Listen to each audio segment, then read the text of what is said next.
KPCC ಕಚೇರಿ ಎದುರು BJP ನಾಯಕರುಗಳಿಗೆ ಮೊಟ್ಟೆ ಎಸೆತ ಪ್ರಕರಣ. ಕಾಂಗ್ರೆಸ್ ಸರ್ಕಾರದ ವಿರುದ್ಧ ತುಮಕೂರು ಜಿಲ್ಲಾ ಘಟಕದಿಂದ ಪ್ರತಿಭಟನೆ. ಗೂಂಡಾ ಸರ್ಕಾರ ಎಂದು ಕಾಂಗ್ರೆಸ್ ವಿರುದ್ಧ ಘೋಷಣೆ ಕೂಗಿ ಆಕ್ರೋಶ.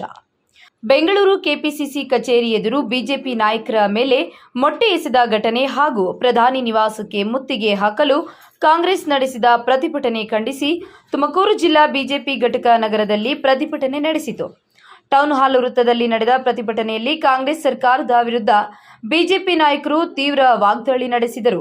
ತುಮಕೂರು ನಗರದ ಟೌನ್ ಹಾಲ್ ವೃತ್ತದಲ್ಲಿ ಬಿಜೆಪಿ ಜಿಲ್ಲಾಧ್ಯಕ್ಷ ರವಿಶಂಕರ್ ಹೆಬ್ಬಾಕ ನೇತೃತ್ವದಲ್ಲಿ ನಡೆದ ಪ್ರತಿಭಟನೆಯಲ್ಲಿ ನೂರಾರು ಬಿಜೆಪಿ ಕಾರ್ಯಕರ್ತರು ಭಾಗವಹಿಸಿದರು.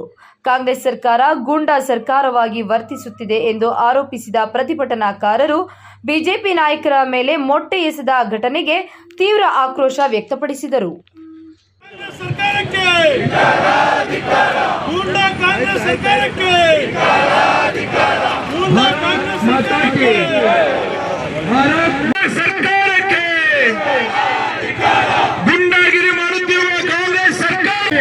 ನಾಯಕರುಗಳಾಗಲಿ ಯಾರು ಕೂಡ ಸನ್ಯಾಸಿಗಳಲ್ಲ, ಸ್ವಾಮೀಜಿಗಳಲ್ಲ, ಋಷಿಗಳು ಅಲ್ಲ.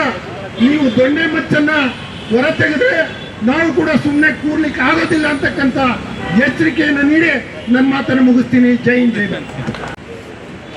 ದೇಶದಲ್ಲಿ ಕಾಂಗ್ರೆಸ್ ಮುಕ್ತ ದೇಶವನ್ನು ಮಾಡೋದಕ್ಕೆ